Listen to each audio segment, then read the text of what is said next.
So we are just very, very appreciative of Governor Snyder coming out to, first of all, avail himself of a brief. We had the lead engineer on site here give the governor a brief, so he really had an understanding of what we've been talking to him about, of what actually has happened here, what our plan is in the immediacy, and what our long-term plan is going forward. Try to give him a bit of an idea of the kind of not only the challenges that this area is facing in Macomb County, but what it means to the region and the kinds of expenses that we are looking at long-term, which are certainly daunting to all of us. So we are just very appreciative of the governor coming. And then, of course, the governor's a very hands-on guy, so we were delighted that he was able to take a tour, a walking tour out here and see what's happening and the contractors and what they're doing right now, able to view the homes that the 3 homes, unfortunately, we've had to condemn already, and take a look at what the residents are dealing with and the businesses here, we see in this immediate area, but again, so that we understand the scope of what we're actually looking at here. So, of course, the governor has picked up on the county executive's declaration of emergency here in Macomb County, and the state passed that within 24 hours. We're very appreciative of that, and we're looking for any kind of assistance that the governor might be able to provide us here, and we'll have to see how all of that goes, but there's no second, certainly, for coming out and seeing it firsthand. So, with that.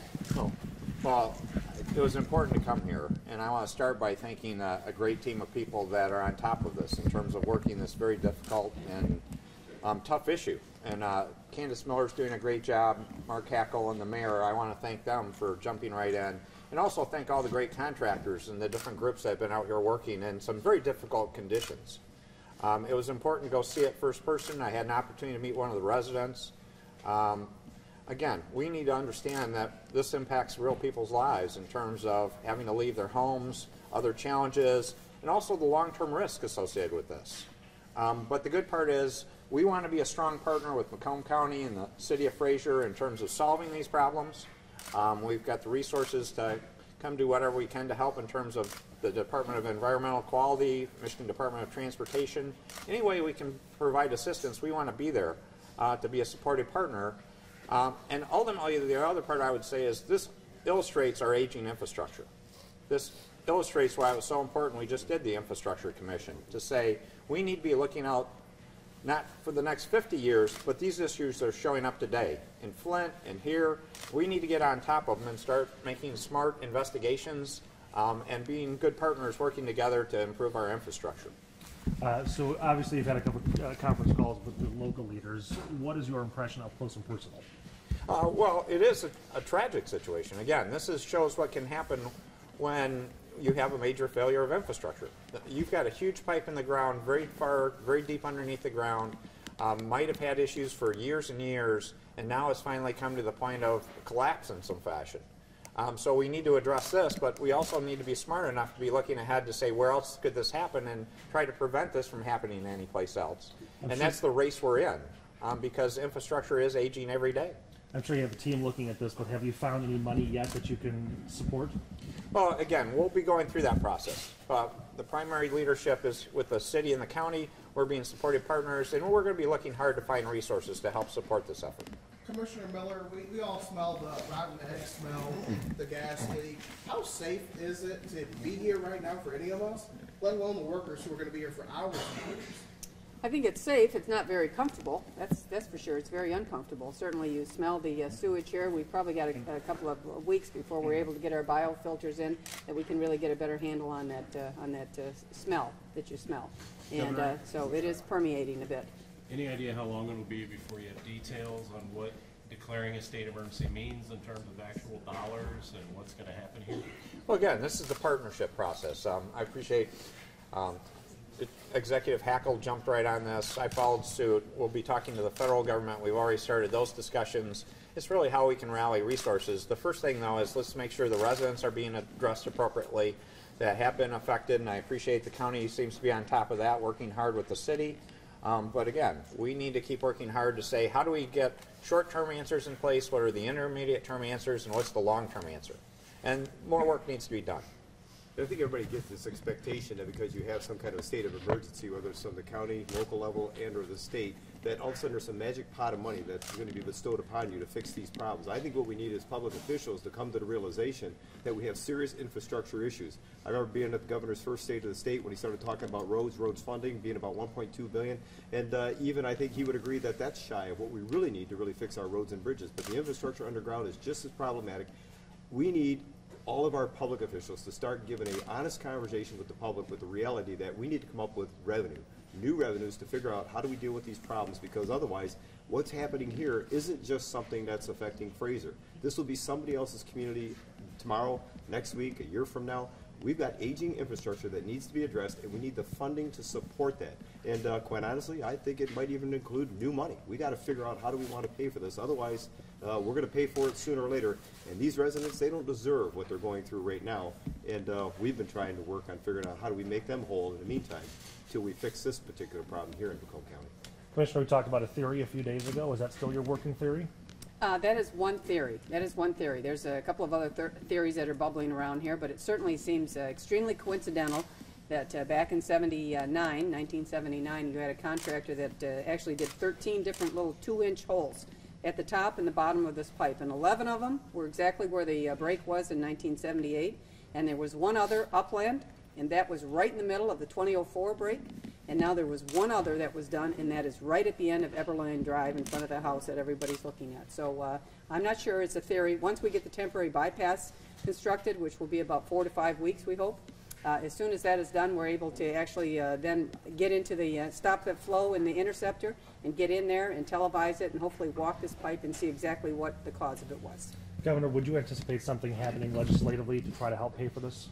Well, what I'd say is we're working the whole infrastructure issue, and this just illustrates the urgency of the question. As both these fine public servants were saying, is we need to work this issue with great urgency.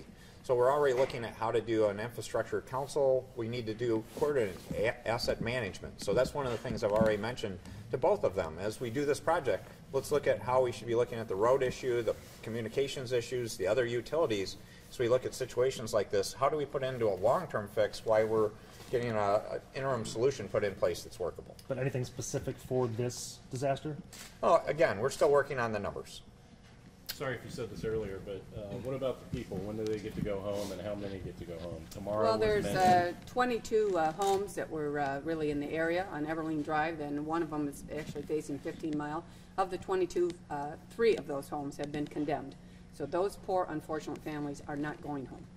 And we're trying to figure out, County Exec Hackle and I are trying to figure out how we make those people whole.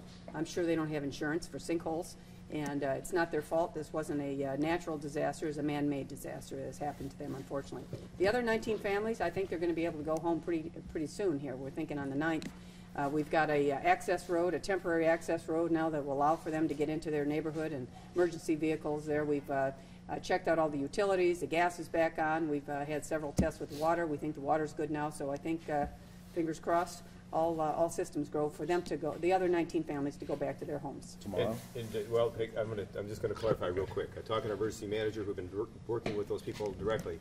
They are requesting that information not be as specific, and they don't want that information out because they want their privacy. And I say that because this is what they have asked us to make sure we relay to the media. It's no disrespect to the media, but they really want their privacy as to when they move back in. They know there's dates and times out there. They want to be a little bit apprehensive because they don't want people flooding them with calls, questions, and whatnot. Even when we're working with them to try to figure out how do we recoup their costs, they don't want that out there. They don't want us talking about it. They don't want it specific. We had a separate meeting with those individuals to figure out how do we reimburse them for their hotel costs, their food costs, out-of-pocket costs because of this collapse, and we are working with them. It's non-traditional, but Candace Miller and myself come to the realization, you know what, we need to figure out how do we fix their problem, how do we solve that financial burden that was bestowed upon them, so they don't have to worry about going through court and everything else. It's non-traditional, governments don't often do this, but we are trying to do that, and even these 3 homes, these homeowners don't want it disclosed, what kind of conversation we might be having with them, and if there is some kind of an agreement, that there is some kind of a settlement to get them out of those homes, they would like to have that private, and if they want to expose it, they would wish the opportunity to do that themselves. So just so you know, you're going to ask us a lot of those questions, but the residents have asked us, please don't give that up. If they decide to, then obviously that's up to But them. if there was And a state absolutely- solution, it would be public money, though, right? That would be helping these individuals. That is So, correct. And if it I gets to mean, that point- how you feel about it, is how you feel about it. But If it you gets to need that the point, rest of we'll- Michigan's help to- We'll explain that to them, but at this point in time, there has been none of that expended, and so with that being said, they would like to have us keep these meetings quiet But the until hole is such time. stabilized at this point? What they're actually doing in regards to the sinkhole is we're putting in columns of grout, if you will. And they're putting that all around the parameter of the sinkhole and throughout the sinkhole area there. That really stabilizes the soil, keeps the sinkhole from migrating any further. And I think we've had some pretty good success with that thus far. You mentioned a couple of days ago that your hope and intent was, if you could, to just buy the homes outright, the condemned homes, and move forward. How close are you to doing that, if that's what happens? We're still in conversation with them, talking to attorneys, trying to make a determination exactly how do we do it and where would that money actually come from. So there's a lot of conversation around that. We're trying to do the right thing, and we're trying to make sure that those people that were affected aren't just burdened with having to figure it out themselves or having to wait for somebody to find that solution in a court process. Okay, last question. Ken, you said 4 to 5 weeks to bypass. Originally it was 3 to 4. Are we looking at an additional week? Yeah, we're looking probably another week yet. So we're saying 4 to 5 weeks. For is what we're saying. exactly? To do the temporary bypass. We just bid the thing out yesterday. They're going to be starting imminently here, and that will be about a 6,000-foot long temporary bypass. And the reason we have to construct that is you have to have the temporary bypass so that you can then stop the flow, change the flow into the temporary, and stop the flow in the actual interceptor that has collapsed, so that we can assess the damage and so that we can cost it out, bid it out, and understand how much money we're actually looking at for a long-term fix. And what about federal money, folks? Anybody talking about federal money here? So that's the next step. Again, I've made the state declaration, now we go to the federal government, and we've had discussions already with FEMA and people like that there, but we need to follow through on that. And the good part is we're all working together. We hope the federal government will be a good partner in this. This is about partnership, to take care of the people that have had their homes affected, and then to look at both short and long-term solutions to this. And I'm convinced that we've got a great team of people, from the mayor to the new commissioner here and our chief executive, that are all working well together. And so we're going to keep this up. Could this have been prevented based on what you said that this could happen in other places? Is that showing that there was something that could have been done? I wouldn't necessarily say that. Again, that's something that we'll have to find out as they continue to look at different theories of how this happened in some fashion. What this says is this just emphasizes the need, though, to really look at infrastructure everywhere, in addition to dealing with the specific crisis. And we do need to take care of this crisis. But let's be, just as the Executive Hackle said, we have to understand we have aging infrastructure in our state, and we're going to need to invest more to deal with these issues and to do it in a more preventative fashion than having to respond to situations like this. Thank you, everybody.